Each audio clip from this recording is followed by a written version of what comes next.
di leen gërëm di leen sant ci ni ngeen fi teewe macha allah ci diir bu gàtt biñ leen ko waxee ak léegi matul ñaari waxtu daanaka yéen ngeen teewe ni ngeen fi teewe vraiment ñu ngi leen ci gërëm bu baax a baax di leen ci sant lii yëkkati waxtaan wi mooy réew mi dafa yëngu te li ko yëngal jëm ci élection présidentielle bi nga xam ne moom la ñuy coow booba ba tey ñun ñuy toog fii di ay candidat defe naa ne liste bi jox nañ leen ko mën naa ko jàngaat bu dee am na ku yor liste bi à côté di ay candidat yoo xam ne dañu présenté woon ci élection bi ba pare ginnaaw bi ñu ne dañ leen di xañ seen candidature booba ba tey nag ñu ngi ciy dox di wax ne nun àndunu ci loolu ñii fi daje tey fukki candidat la ak ñeent man mii di wax ak yéen Mamadou Diop ñu naan ko Decroix Cheikh Tidiane Gadio ministre d'État ancien ministre des Affaires étrangères Karim Wade Mayoro Faye teewal ko fi maître Amadou Ali Kane Amdi Diallo Fall docteur Amdi Diallo Fall Ben Mohamed Diop mu ngi nii ci sama wet Ibnu Taymiya Silla Mamadou Ndiaye en route Ndiag Laax Amar Thioune Tamba Danfakha Yacine Sy Ndongo Ndiaye et madame le ministre Aminata Assome Diatta yaakaar nañ ne am na ñeneen ñoo xam ne ginnaaw bi xam naa du ñàkk ñu yokk ci alors ni ñu tërale waxtaan wi laa leen bëgg a wax dañu def bind benn këyit goo xam ne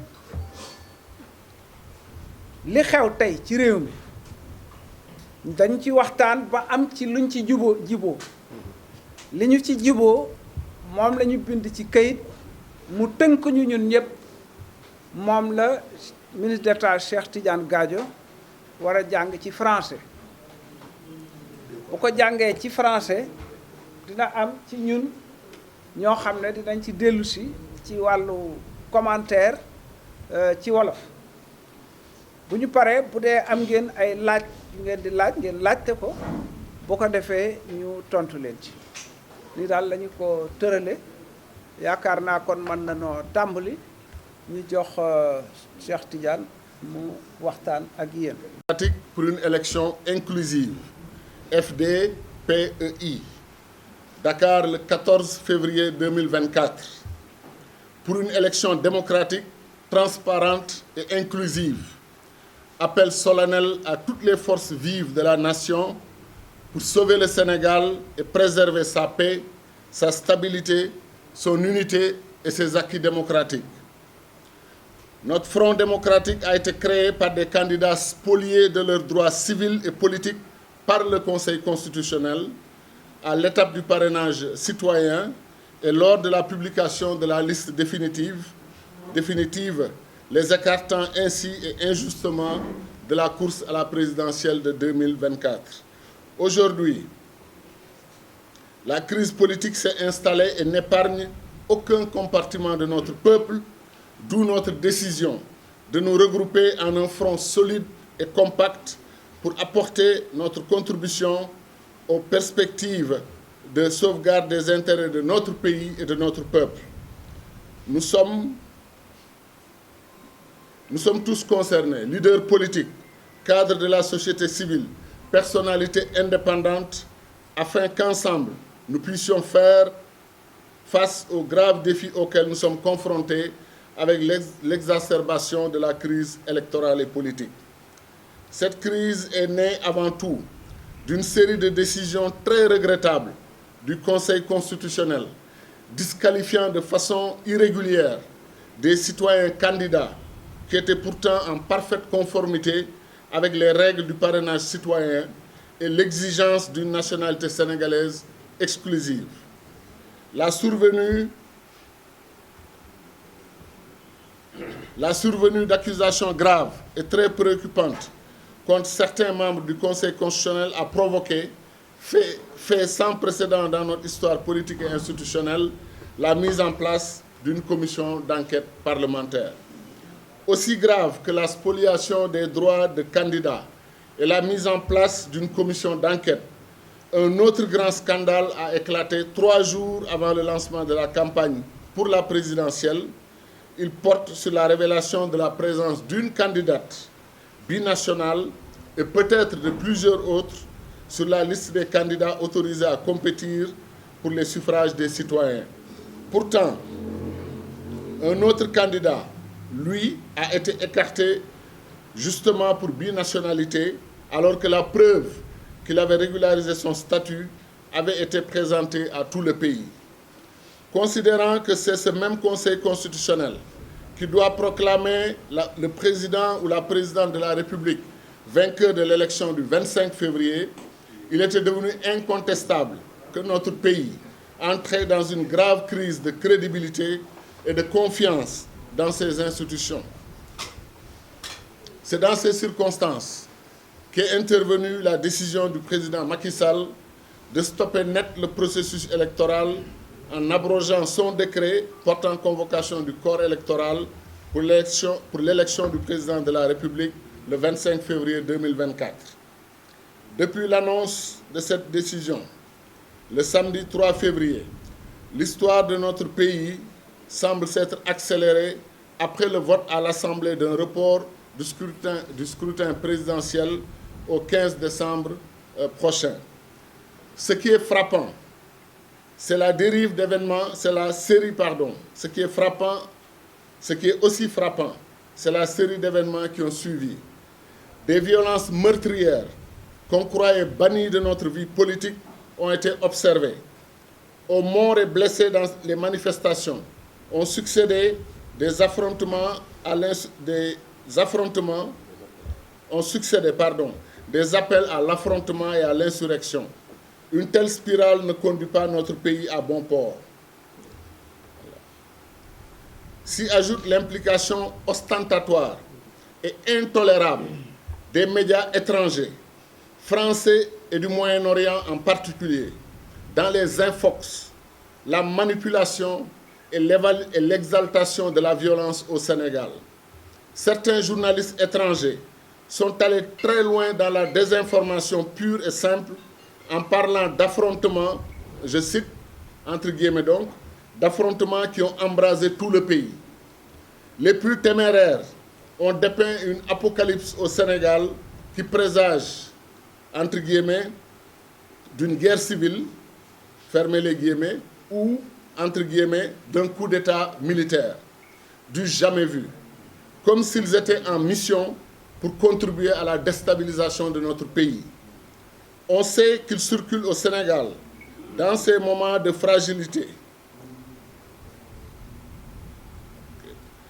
On sait qu'il circule au Sénégal, dans ces moments de fragilité électorale et politique, toutes sortes de lobbies pour des intérêts funestes et inavouables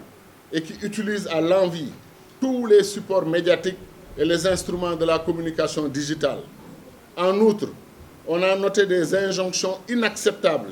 de pays et d'organisations qu'on a vainement attendues du bon côté des femmes et des enfants massacrés par milliers sans répit à Gaza, sans compter les coupures de l'Internet et de l'électricité dans les hôpitaux de Gaza. N'est-ce pas de façon manifeste une indignation sélective? Certains pays sont même allés jusqu'à récuser le vote du Parlement d'un autre pays en le déclarant entre guillemets illégal, prétendument à cause de l'intervention des forces de l'ordre, pourtant prévue par l'article 53 du règlement intérieur du Parlement sénégalais. Sans préjuger de nos différentes options, nous, en tant que groupe, sur le vote du Parlement sénégalais, nous rappelons quand même que dans un de ces pays, le décompte des votes pour la proclamation des résultats de leur dernière présidentielle n'a pu se faire au Congrès que suite à l'intervention armée de leurs forces de défense et de sécurité après une violente insurrection et des saccages perpétrés par les partisans du président candidat malheureux à sa réélection. Notre posture de candidat aspirant à remplacer le régime actuel nous interpelle également sur l'urgence d'éradiquer le type de relation faite de soumission et de courbette qui nous vaut aujourd'hui ces formes d'humiliation. Notre Front démocratique pour une élection inclusive rappelle à nos compatriotes que nous, Sénégalais, sommes les premiers à dénoncer les failles de notre démocratie et à chercher à y remédier. La crise constitutionnelle, institutionnelle et politique qui frappe de plein fouet notre pays est très grave et très sérieuse. Toutefois, nous savons que la résilience historiquement attestée du peuple sénégalais peut nous tirer d'affaire et nous aider à restaurer un processus électoral inclusif, relancer le fonctionnement régulier de nos institutions et prévenir toute prolongation indue du mandat présidentiel. Notre Front démocratique ne s'était pas concentré sur le maintien ou le report de l'élection présidentielle. Par contre, nous avons exigé sans relâche nos droits de candidats à la présidentielle pour que ceux parmi nous qui seront régularisés puissent être inclus dans la liste des candidats. Dans cet esprit, nous n'avons jamais validé les thèses de ceux qui nous proposaient d'accepter les décisions injustes et indéfendables du Conseil constitutionnel et d'être des dommages collatéraux consentants du système mis en place pour nous juger et nous écarter. De là que le report de l'élection, malgré ses inconvénients manifestes, répare la grave injustice qui nous avait été faite. Il nous rassure aussi que nos droits seront respectés à la reprise du processus électoral et que la question des binationaux sera tranchée de façon juste et équitable. Au président de la République, nous lançons aussi un appel solennel à organiser dans les meilleurs délais, non pas un dialogue national, mais une concertation nationale sur la réforme de la loi électorale et des institutions en charge de sa mise en œuvre et la relance du processus de l'élection présidentielle. Cette concertation nationale nous permettrait une gestion concertée de la transition et la mise en place d'une feuille de route pour la réconciliation nationale et pour une élection présidentielle apaisée, crédible et inclusive. Même la controverse sur la durée de la transition devrait trouver un compromis raisonnable et acceptable pour tous pendant la concertation nationale. Également, nous proposons des gestes forts d'apaisement, notamment par la libération des détenus arrêtés dans le cadre d'activités ou de manifestations politiques. Aujourd'hui, notre front tend la main aux personnalités indépendantes, comme aux leaders politiques et autres cadres de la société civile, afin qu'ensemble, nous puissions faire face aux graves défis auxquels est confronté notre pays avec l'exacerbation de la crise électorale et politique. Le Front démocratique se réjouit de la rencontre avec la mission parlementaire de la CEDEAO et de nos échanges profonds qui les ont amenés à conclure que la crise dans notre pays était éminemment politique. La solution politique devrait donc être privilégiée. Le Front démocratique exprime sa profonde gratitude aux deux anciens chefs d'État, le président Abdou Diouf et le président Abdoulaye Wade, pour leurs sages recommandations en vue de promouvoir le dialogue et de préserver la paix dans notre pays. Le Front démocratique rend également un vibrant hommage et félicite les autorités religieuses et coutumières de notre pays, ainsi que les grandes figures intellectuelles nationales et africaines qui œuvrent sans relâche pour la préservation de notre bien le plus précieux, la paix et la stabilité du Sénégal. Le Front démocratique exprime sa reconnaissance et sa solidarité à la presse qui travaille avec courage et abnégation pour préserver le droit des citoyens à l'information. La mission de sauver le Sénégal n'est la mission d'aucun média étranger ou d'aucun pays étranger. Puisons d'abord et avant tout dans les immenses ressources et ressorts de notre peuple, en nous adossant sur son génie propre pour redresser la barre et redonner à notre pays son statut de pays leader dans le combat de notre continent pour la dignité, le développement, la démocratie, la protection des droits humains et la renaissance africaine. Fait à Dakar le 14 février 2024. Merci. ci seen teewaay di leen massawu parce que xam nañ ne c'était pas évident pour que ci diir bu gàtt ngeen ñëw yéen ñëpp ngeen mën a ñëw daj ñu mën fi daje ngir message bi nga xam ne bëgg nañ ko partager ak yéen ñu mën ko defandoo. Donc comme ni ko ministre d'État waxee rek ni ñu fi dajee tey liñ ci jublu mooy dafa am appel boo xam ne moom la ñu bëgg a lancer tey au peuple sénégalais. Appel bi ñu bëgg a lancer mu nekk appel boo xam ne day jëm ci Sénégal d'abord ci suñu biir mais bu jëmee suñu biir tamit mu nekk appel boo xam ne tamit dañ koy jëmale ci ñi nga xam ne ñoom la ñu seqal àdduna bi muy waa bitim réew. Gis nañu jafe-jafe yi nga xam ne moom la ñu gis fan yii yëpp traitement bi nga xam ne am na ci donc am na foo xam ne bu ñu fa tolloo foofu ñun doomu réew mi ñu mën a daje ngir mën a waxtaan suñu biir woote jàmm. Donc ci kaw loolu la ñu taxawal li ñuy tuddee front démocratique Une élection inclusive. Front démocratique pour une élection inclusive. Defe naa bu ñu xoolee ci tur bi rek tënk na li nga xam ne foofu la ñu bëgg a dem ndax ñu ngi woote ci wàllu démocratie wante tamit woote ci li nga xam ne moom mooy élection yoo xam ne képp koo xam ne war nga cee mën a bokk ñu war laa mën a bàyyi nga bokk. Donc loolu ñu ngi ko taxawalee ñi nga xam ne ñoom ñoo seq front boobu mooy ñi nga xamee ne tey daanaka ay candidats la ñu woon ci élection présidentielle bi nga xamee ne daanaka ñu ngi nekk ci wàccaay ba léegi. ñu koy tuddee les candidats spoliés. Candidats spoliés mooy ñi nga xamee ne ci wàllu parrainage jàpp nañ ne ba ñu yeggee ci état bu conseil constitutionnel na mu waroon saytoo suñu ay parrainage defee ko woon noonu maanaam. ci wax ju gàtt damay wax ne dañ ñoo àbb suñu ay parrainage pour ne pas dire dañ koo sàcc ndax spolier loolu lay tekki ci tubaab bi loolu amee suñu mbokk waa PDS yi xamee ne Karim Meïssa Wade moo nekkoon seen candidat Karim ñëw jokk ci ñun waaw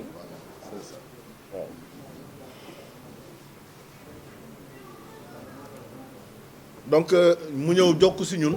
ngir ànd ak ñun ci xeex bi nga xam ne tey ñu ngi koy xeex ngir démocratie Sénégal donc gis ngeen ne jafe-jafe yooyu mu ngi juddoo ci niñ ko waxee woon ci li nga xam ne moom la conseil constitutionnel doon soytoo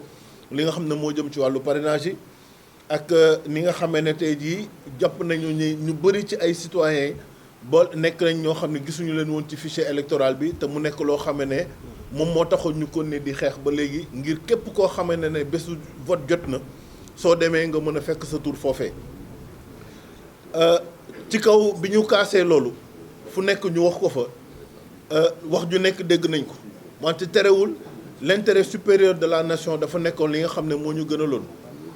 ba mu amee. ñu gis ne ba ñi nga xam ne ñoom ñoo war a saytu lool muy conseil constitutionnel gis ngeen ay tuuma yoo xam ne jël nañ ko teg ko seen kaw ñu ne suñ ko tegee seen kaw ñu war a ñun def benn taxaw seetlu muy kan mooy conseil constitutionnel ci Sénégal. Conseil constitutionnel mooy tey organe bi nga xam ne bu desee lu dul ñu tabb njiitu réew conseil constitutionnel moom mooy taxaw ngir mën a jël recevoir le serment du chef de l'État. Conseil constitutionnel mooy organe bi nga xam ne tey dañ ne juróom-ñaaru sage yi nga xam ne maanaam dañuy jàpp ne ay mag lañu yoo xam ne war nañ leen mën a doyloo ci seen xam-xam ndax jiite nañu bànqaas yi gën a mag ci wàllu justice ñoom ñoo fa nekk ñu ne ñooñu kon tey suñu taxawee ay jël ay tuuma teg ko seen kaw dafay baax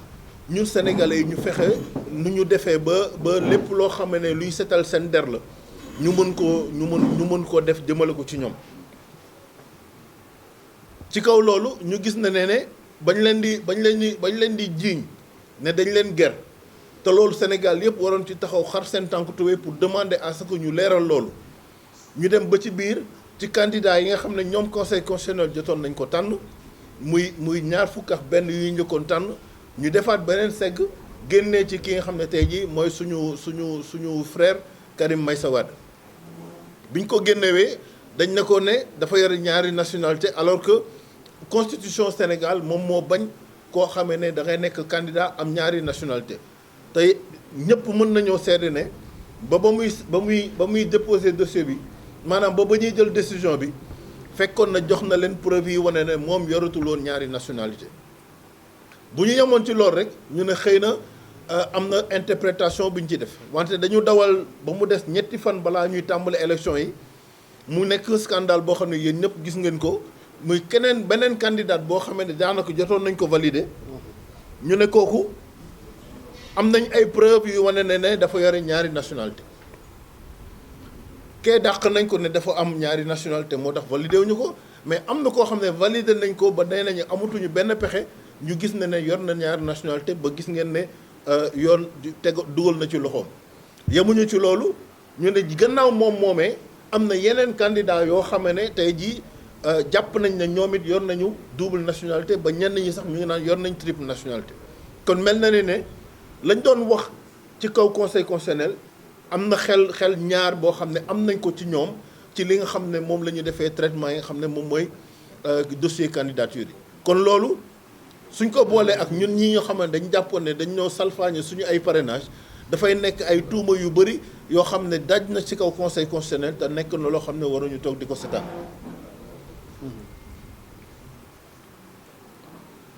loolu yëpp nag bi mu amee gis ngeen jafe-jafe yi mu am te am na foo xam ne réew bu fa tolloo surtout yéen taskatu xibaar yi dañuy bëgg ngeen dimbali ak askan bi ci jox leen la bonne information. dana yéen donte yéen a ngi ciy góorgóorlu su ñuy wax loolu mooy ñun ba ñu conseil constitutionnel tooñee ñun les candidats spoliés dañu utiliser les voies légales pour mun ko dénoncer fañ ko war a kaasee ñu kaas ko di dajeex yéen saa su ne di leen wax fan la liggéey bi toll. musuñu woote ne nañ wàcc ci terrain bi musuñu woote ne nañu toj musuñu woote ne ñu xeex musuñu woote dara loo xam ne la luy yàq tey jii équilibre réew mi la. loolu ba mu amee gis ngeen ne ñeneen ñi nga xam ne xëy na bi njiitu réew mi jëlee dogal ne day toxal élection yi am na ay événement yoo xam ne jot na fi xew ci kaw événement yooyu jot fi xew gis ngeen traitement bi nga xam ne moom la ci presse étrangère surtout def ko ci. te loolu bu amee yéen ñii nga xam ne tamit yéenay waa presse yéen a war a nekk les premiers boucliers du Sénégal par rapport à cela ndax seen ay naataangoo lañu taxaw di wax ay wax yoo xam ne ku nekk bitim réew boo toogee déglu ko da ngay def ne tey Sénégal mu ngi tàkk ndax façon titre bu nekk wax nañ ko ci. yàlla dogal na ci kaw loolu ba ñu recevoir la délégation le parlement de la CEDEAO ki njiitu parlement bi ci boppam nee na ba mu yegsee ak li nga xam ne moom la gis dafa jaaxle. ci ne non liñ ko wax ba muy ñëw ak bi mu ñëwee li mu gis Sénégal dafa wute ndax defoon na ne day wàcc dëkk boo xam ne dëkk bu nekk en guerre la far ba mu ñëwee lan la fi gis jàmm la fi gis ak dal. kon mu nekk loo xamee tey ñoom ñooñee di def traitement yooyu mel na ne kon am na leneen loo xam ne moo nekk ci ginnaaw ñu bëgg a taal suñu réew te loolu duñ ko seetaan duñ ko nangu. front bi jàpp na li ko bokk tax a jug ngir aar démocratie Sénégal boobu ak aar stabilité Sénégal boobu bokk na ci li nga xam ne moom moo ñu tax a jug loolu moo tax ñu ne loolu duñ ko seetaan te dinañ ci àddu suñu ay kàddu ñoom ñooñee di wax loolu ñun amuñu benn leçon boo xam ne dañ koy jël ci loolu te loolu dama bëgg ñun sénégalais ñu xam loolu amuñu benn leçon en matière de démocratie boo xam ne dinañ ko jàng ci benn réew amul. li tax loolu ñi ci gën a rëy làmmiñ tey di ci wax bu ñu xoolee ñoom seen réew ba ñu demee ba war a tabb seen chef d'état gis nañu jafe-jafe yoo xam ne am na fa gis nañu ay manifestation yoo xam ne dem nañ ba dugg ci seen banqaas yi gën a rëy ci seen réew yoo xam ne dugg nañ fa te lañ fa jubloo mooy ne kenn du fi proclamer ay résultats loolu bu amee ci réew yooyu te ñun suñu réew yegguñu foofu kon ñooñu waruñoo dellu si tey ne dañuy am lenn loo xam ne dañu koy tabbee ma bëgg a xamal nit ñi ne front bii li ko tax a jug encore une fois démocratie Sénégal dañuy kaas ñëw ñu di défendre Massamba défendre ñu Mademba ñun Sénégal moo ñu ñor Sénégal lañuy défendre et li ñuy wax nii jëmalew ñu ko ci jéem a nekk porte-parole qui que ce soit li Sénégal li nga xam ne moom lañ jël teg ko ci kaw deru Sénégal loolu la ñu bëgg a seetal tey jii nit ñi xam ne Sénégal bi du ñu nangu ay puissances étrangères di ko taal ci une mauvaise information wala dans la désinformation kooku duñ ko seetaan donc loolu mooy li nga xam ne bokk na ci li gën a tax a jóg front bi.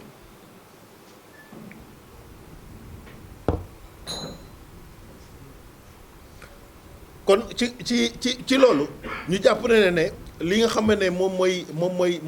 mooy doxalin bi doxalinu front mooy aar encore une fois démocratie Sénégal et que népp foo xamee ne moom mooy voie yi xam ne mën nañ fa jaar ngir ñu mën a ñenn ci ñun ñi xamee ne yaakaar nañ ne war nañ la mën leen rétablir dans leur droit incha allahu rabi boobaa ñu mën ko def ngir ñu mën a bokk ci élection yi nga xam ne moom la ñu jëm. njiitu réew li mu def nous prenons acte. ñun musul nekk ci suñu waxin wala ci suñu doxalin ñu naan nañu pousse élection wala nañu maintenir njiitu réew mi jël na dañuy jël acte par rapport à cela ndax ñi nga xam ne tey ñoom ñoo attaqué li nga xam ne moom lañ jot a def foofu muy waa PDS ak seen groupe parlementaire ubbi enquête boo xamee ne moom la ñu enquête parlementaire ñu dem ba ci biir ñu déposé waat beneen proposition boo xamee ne day modifier l'article day def dérogation ci article 31 loolu yëpp ñun front bi daf ciy jël acte par rapport à cela et que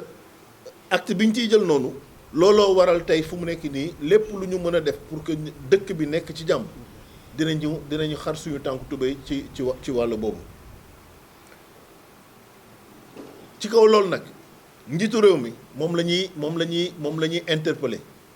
appel bi ñuy def nii moom it dafa bokk ci ñi nga xam ne di nga koy jël jëmale ko ci moom ndax woote na nee na dialogue lay woote ñu ne ko ci kaw dialogue boobu ngay woote weesu nañu jamonoy dialogue nañu def concertation nañu woote concertation nationale et ci kaw concertation nationale boobu ñun front bi ñu ngi woo képp koo xam ne Sénégal ñor na la nga am baat ci réew mi nga